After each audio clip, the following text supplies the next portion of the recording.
Welcome to CMD news. నా పేరు కామాక్షి. ముందుగా నేటి వార్తా విశేషాలు. వైస్ చైర్మన్ ఎన్నికపై మాజీ మంత్రి కాకాని గోవర్ధన్ రెడ్డి విలేకరుల సమావేశం. ఈ సందర్భంగా మాజీ మంత్రి కాకాని మాట్లాడుతూ వైసీపీ గుర్తుపై గెలిచి టీడీపీలో చేరిన కౌన్సిలర్లపై అనర్హత వేటు పడేందుకు న్యాయ పోరాటం చేస్తాం. బుచ్చి వైస్ చైర్మన్ల ఎన్నికలో టీడీపీ అవలంబించిన తీరును ఆయన తప్పుపట్టారు. 100% మంది పార్టీ ఫిరాయింపు చేసినా అనర్హత వేటు పడుతుందని కేరళ హైకోర్టు తీర్పు ఇచ్చిన విషయాన్ని ఆయన గుర్తు చేసుకోవాలి. ఎవరికో పుట్టిన బిడ్డను మా బిడ్డ అని చెప్పుకునే పరిస్థితిలో టీడీపీ వాళ్ళు ఉన్నారు. నైతికంగా వైసీపీ పార్టీకి చెందిన వారే గెలిచారని, ఎక్కడా కూడా తెలుగు తమ్ముళ్లు తమ అభ్యర్థులు గెలిచారని చెప్పలేని పరిస్థితిలో తెలుగుదేశం పార్టీ ఉంది అని, కష్టకాలంతో పాటు పార్టీకి అండగా నిలిచిన 6 కౌన్సిలర్లకు రాబోయే రోజుల్లో మంచి భవిష్యత్తు ఉంటుందని భరోసా ఇచ్చారు. నల్లపురెడ్డి ప్రసన్న కుమార్ రెడ్డి మాట్లాడుతూ నగర పంచాయతీ వచ్చిందంటే జగన్ పుణ్యమని, 18 మంది కౌన్సిలర్లు గెలిచింది జగన్మోహన్ రెడ్డి బొమ్మను చూసే అని, టీడీపీ వాళ్ళు డబ్బులు ఎర్రచూపి కౌన్సిలర్లను లాక్కున్నారని, మేము మీకు ఏం అన్యాయం చేస్తే పార్టీ మారుతారు అంటూ ప్రశ్నించారు. నాతో పాటు ఉన్న 6 మంది కౌన్సిలర్లు భవిష్యత్తులో పార్టీలో సముచిత స్థానం కల్పిస్తామని, అధికారం అడ్డం పెట్టుకొని మా పార్టీ కౌన్సిలర్లను లొంగ తీసుకొని గెలవడం అది ఒక గెలిపేనా అని మాట్లాడారు.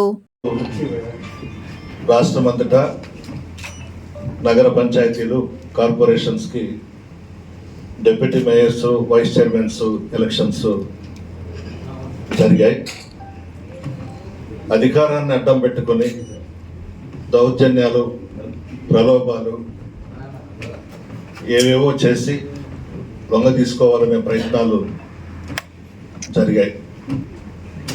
బుచ్చిరెడ్డిపాళెం నగర పంచాయతీకి సంబంధించి చైర్పర్సన్ ప్రమాణ స్వీకారం రోజు 2 సంవత్సరాలు షాహుల్ గారు, లలితమ్మ గారు ఉంటారు. మిగతా 2 సంవత్సరాలు షకీలమ్మ గారు, శివకుమార్ రెడ్డి గారు వైస్ చైర్మన్లుగా ఉంటారని చెప్పి ప్రకటించారు. 2 సంవత్సరాలు అయిన తర్వాత ఇద్దరు కూడా కౌన్సిలర్స్ రిజైన్ చేశారు.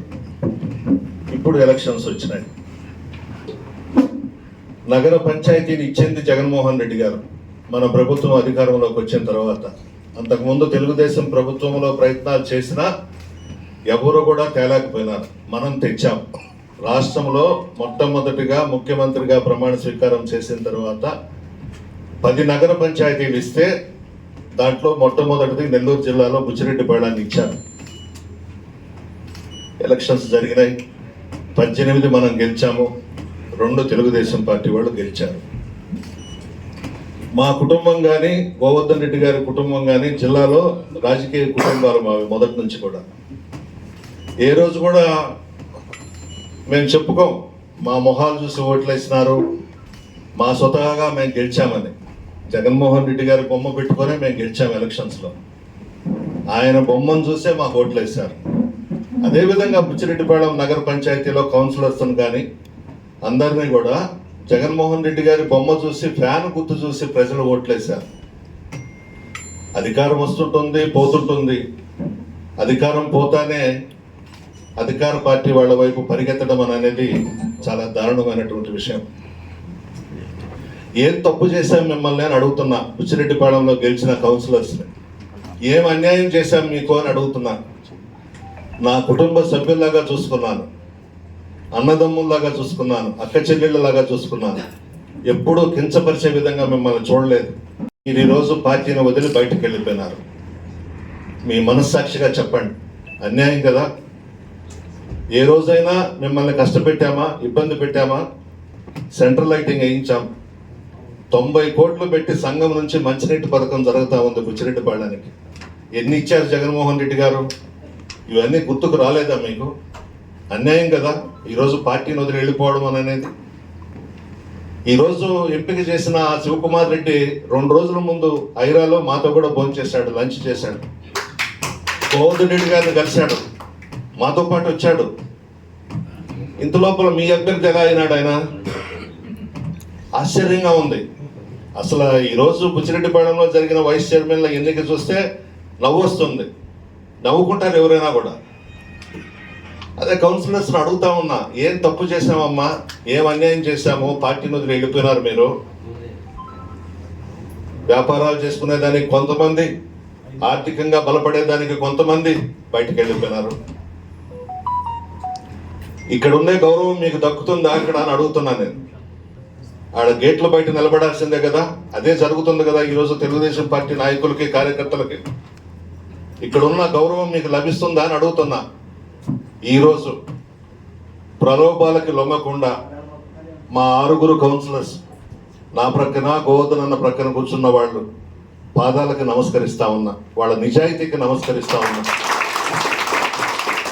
4 రోజుల నుంచి వాళ్ళ ఇళ్ల చుట్టూ తిరుగుతూ ఎన్ని ప్రలోభాలు పెట్టినా మేము జగన్మోహన్ రెడ్డి గారితోనే ఉంటాము అని చెప్పారు.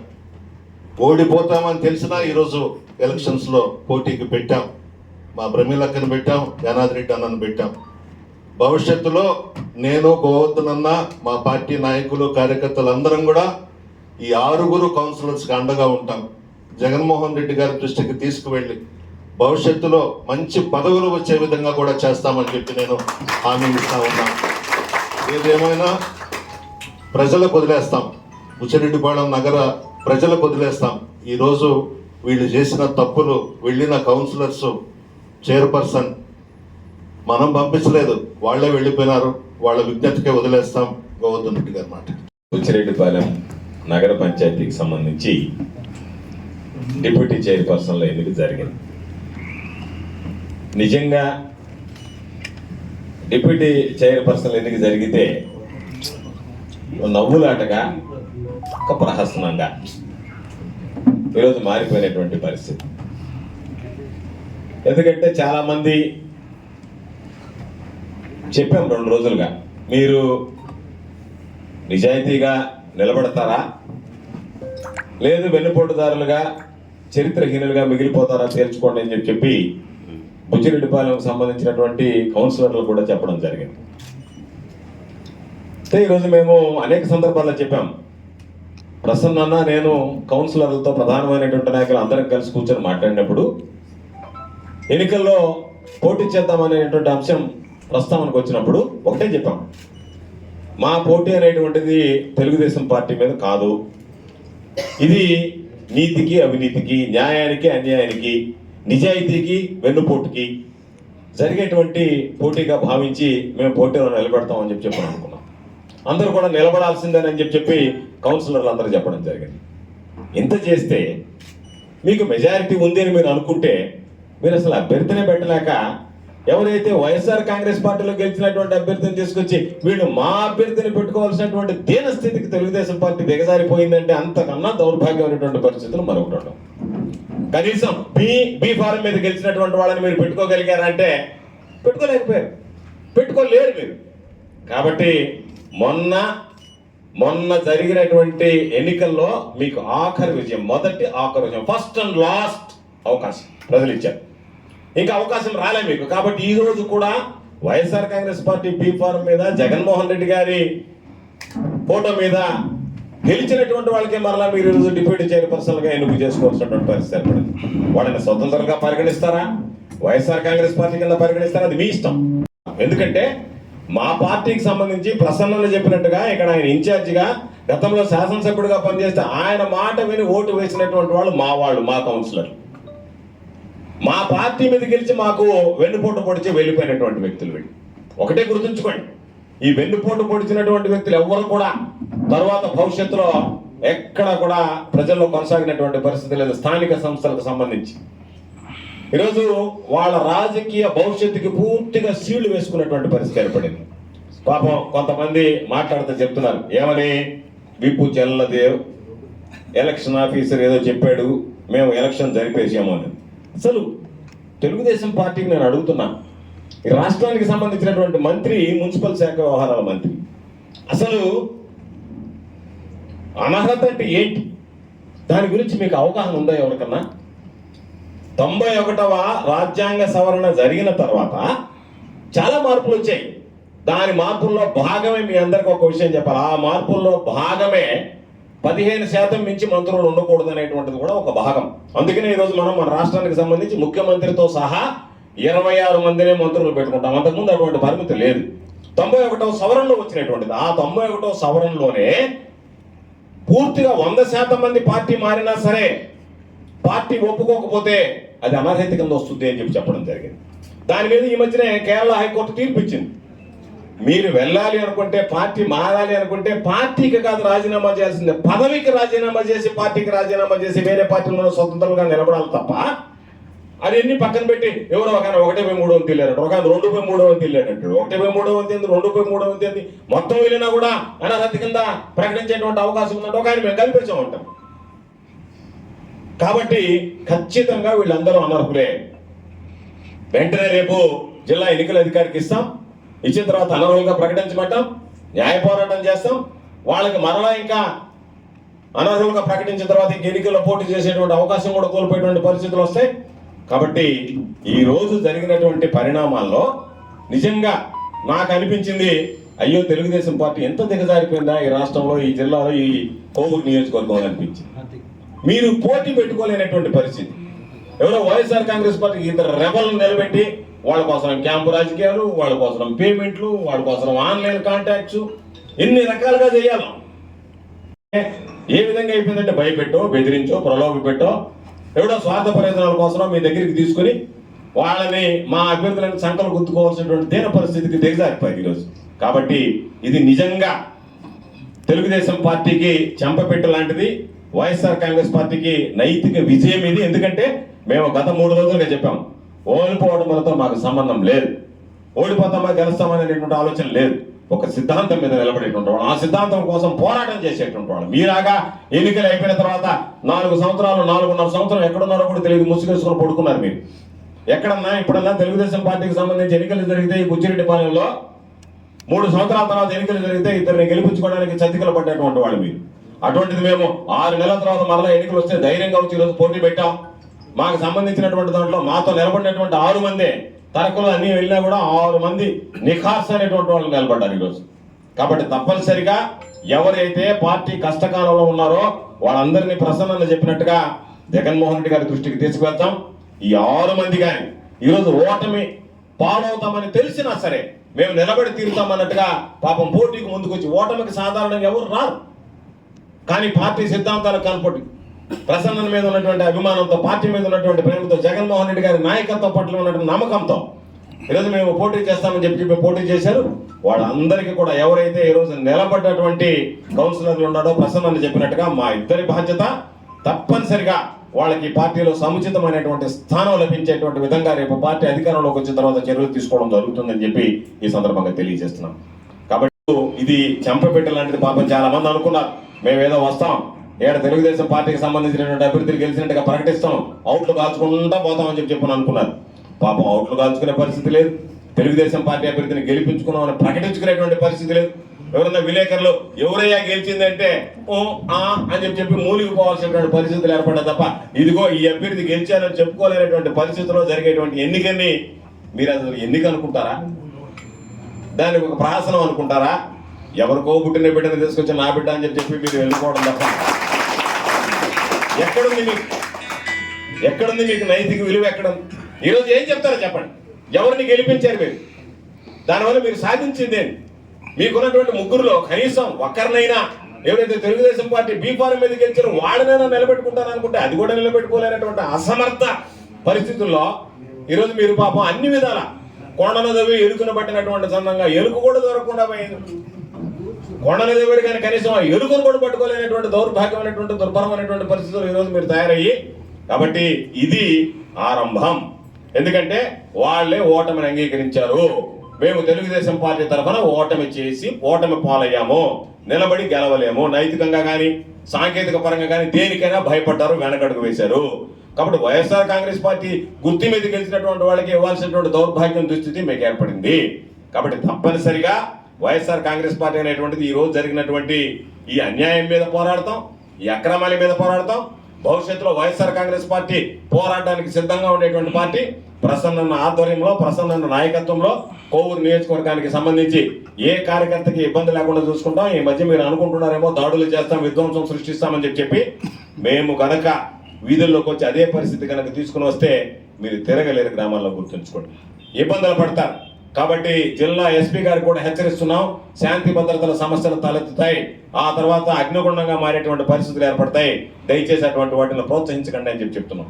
అందుకనే ఈ రోజు చూసిన తర్వాత నాకు అనిపించింది పాపం ఎంత సన్నాయి నొక్కుంటూ పోవాల్సినటువంటి దుస్థితి వీళ్ళకి లేకుండా ఉన్న మొక్కను చూస్తే ఒక్కొక్కరికి నెత్తురు చుక్క లేదు, పాపం చెప్పుకోలేకపోయారు. మేము తెలుగుదేశం పార్టీ ఒక ఆయనకి వెళ్తున్నారు, పక్కన ఉన్న అనబాగండి అంటే ఇబ్బందులు వస్తాయని చెప్పి మీరే ఒకరు తెలుగుదేశం అంటే పక్కోడికి వెళ్తున్నాడు, అనబాకరా నాయన పోతాయి మన ఉద్యోగాలు, మన పదవులు పోతాయి, మీరు గమ్ముకుండా ఉంటారు నాయన, ఇప్పటికే సగం పోయినట్టుకున్నా అని చెప్పి అనుకునేటువంటి పరిస్థితి ఏర్పడింది. కాబట్టి అంత అభద్రతాభావంతో దానికి సంబంధించినటువంటి దాంట్లో మేము పోటీ చేసామని చెప్పి మీరు భావించుకోవడం, మీరు గెలుపు అనేదో అనుకోవడం. కాబట్టి ఖచ్చితంగా ఈ ఎవరో పాపం ఆయన ఎవరో తెలియదు, ఆ కాన్స్టిట్యూషన్ ఎక్స్పర్ట్లు రాజ్యాంగ నిపుణులు ఎవరో చెప్పారు కానీ 1/3 వంతు 2/3 వంతు అంత రాజ్యాంగ నిపుణులు మా దగ్గర లేదు. మా దగ్గర ఉన్నదంతా వాస్తవాలు చెప్పేటువంటి వాడు. మీ దగ్గర ఉన్నవాళ్ళందరూ కట్టుకథలు, క్యాష్ బ్యాచ్, పేమెంట్ బ్యాచ్, ఏదో ఒకటి చెప్పాలనేటువంటి ఆలోచన చేసేటువంటి బ్యాచ్. కాబట్టి అసలు సెసరైనటువంటి కార్యకర్తలు, అసలు సెసరైనటువంటి నాయకులు, స్వార్థం లేనటువంటి వాళ్ళు వైఎస్ఆర్ కాంగ్రెస్ పార్టీ పక్కన ఉంటే ఓన్లీ క్యాష్ పేమెంట్ల కోసం ఉండేటువంటి వాళ్ళు మీ దగ్గర ఉండాలనేటువంటిది ఈ రోజు జరిగినటువంటి ఎన్నికలతో మిమ్మల్ని ఏ విధంగా తప్పుదారి పట్టించారు, మీరు ఏ విధంగా సరైనటువంటి అడుగులు వేయడంలో విఫలం చేద్దారనేటువంటిది స్పష్టంగా అర్థమైంది. ఏది ఏమైనా మరలా నేను చెప్తున్నా, ఏది ఏమైనా ఈ రోజు జరిగినటువంటి ఎన్నికల్లో వైఎస్ఆర్ కాంగ్రెస్ పార్టీదే నైతిక విజయం. ఇది ఒప్పుకుని తీరాల్సిందే. తెలుగుదేశం పార్టీకి ఇది మీకు చెంపపెట్టు లాంటిది, మీరు చేతులు ఎత్తేసినటువంటి సందర్భం. కాబట్టి ఖచ్చితంగా వైఎస్ఆర్ కాంగ్రెస్ పార్టీకి ఇది నైతిక విజయం. కాబట్టి తప్పనిసరిగా రెట్టింపు ఉత్సాహంతో రాబోయేటువంటి రోజుల్లో కూడా వైఎస్ఆర్ కాంగ్రెస్ పార్టీ నాయకులకి, కార్యకర్తలకి అందరికీ అందుబాటులో ఉండి ఎవరికి ఎటువంటి ఇబ్బందులు లేకుండా చూసుకుంటాం. రేపు జరిగేటువంటి ఎన్నికల్లో మొన్న చెప్పిన నేను కొడవూరులో జరిగిన సభలో మరలా చెప్తున్నా, 1,00,000 ఓట్లతో ప్రసన్నాన్ని గెలుస్తాడు. రాసి పెట్టుకోండి అని చెప్తున్నా. 1,00,000 ఓట్లతో ఈసారి గెలిచేటువంటి పరిస్థితి ఉంటుంది. ఇప్పటికే ఎందుకు పొరపాటు చేశామా, తెలుగుదేశం పార్టీకి ఓటు వేసి అని చెప్పి ప్రజలు బాధపడేటువంటి పరిస్థితులు ఏర్పడ్డాయి. కాబట్టి ఇది కొనసాగుతుంది. ఈ వేవ్ అనేటువంటి దానికి ఈ రోజు జరిగినటువంటి కారణాలు చూస్తేనే మీరు ఏ విధంగా బ్యాక్ స్టెప్ వేస్తున్నారు, వెనకడుగు వేస్తున్నారు, భయపడుతున్నారు అనేటువంటి దానికి ఇది ఒక ఉదాహరణ అని చెప్పి ఈ సందర్భంగా తెలియజేస్తూ, తప్పనిసరిగా రాబోయేటువంటి రోజుల్లో అన్ని రకాలైనటువంటి చర్యలు తీసుకోవడంతో పాటు ఎవరైతే ఈ రోజు పార్టీ విప్పును ధిక్కరించారో వాళ్ళ మీద వేటు వేసేంత వరకు న్యాయస్థానాన్ని ఆశ్రయించైనా సరే పోరాడతాం తప్ప విడిచిపెట్టేటువంటి ప్రసక్తి ఉండదని చెప్పి తెలియజేస్తూ, ఈ రోజు జరిగినటువంటి ఎన్నికలో మాకు సహకరించినటువంటి నిజంగా మా కౌన్సిలర్ ఈరోజు నీతిగా నిజాయితీగా నిలబడి సహకరించినటువంటి కౌన్సిలర్లు అందరి పక్షాన వైఎస్ఆర్ కాంగ్రెస్ పార్టీ జిల్లా పక్షాన ఈరోజు పేరున హృదయపూర్వకమైనటువంటి ధన్యవాదాలు, కృతజ్ఞతలు తెలియజేసుకుంటూ సెలవు తీసుకుంటాను. అట్టకాకుండా మామూలుగా ప్రతి ఒక్కరిని ఎవడైనా ఇప్పుడు నేను కండ వేసుకోలేదు, మీరు గ్రాఫిక్స్ వేసారు అని అంటాడు. అందుకని ఎక్కడైతే విప్పు ధిక్కరించారో విప్పు ధిక్కరించడానికి మాకు రావాలి, ఓటు వేయాలి అనేది విప్పు. రాకపోయినా విపూర్తిస్తుంది, ఓటు వేయకపోయినా విపూర్తిస్తుంది. రాలేదు కాబట్టి ఓటు వేయలేదు కాబట్టి. రాత్రి కూడా చూసే పాపం ఎవరో ఒక 12 మంది ఏదో నాకు కూడా పెట్టారు, ఏది ఒక వాట్సాప్లో, ఎవడో ఆ రాజ్యాంగం ఇప్పుడు నేను చెప్పినటువంటి కాన్స్టిట్యూషన్ ఎక్స్పర్ట్ ఉన్నాడు, ఆయన ఎవరు చెప్పాడు, పార్టీకి రాజీనామా కాదు పదవికి రాజీనామా చేయాలి తప్ప పార్టీకి రాజీనామా చేస్తే ఏమన్నా, పదవికి రాజీనామా చేయాలా. పదవికి రాజీనామా చేసే ముందే నువ్వు ఏ తప్పు చేయకూడదు. కాబట్టి ఈ రోజు ఏంటంటే మీరు వెయ్యండి అని మనం అడిగిన తర్వాత వాళ్ళు వేయకుండా అవతల పక్కకు చేతులు ఎత్తారు కాబట్టి ఈరోజు వాళ్ళ మీద అనర్హత వెంటపడేటువంటి అవకాశం ఏర్పడుతుంది. Malinidevi multi speciality hospital, Christian Peta, 5వ లైన్, కావలి.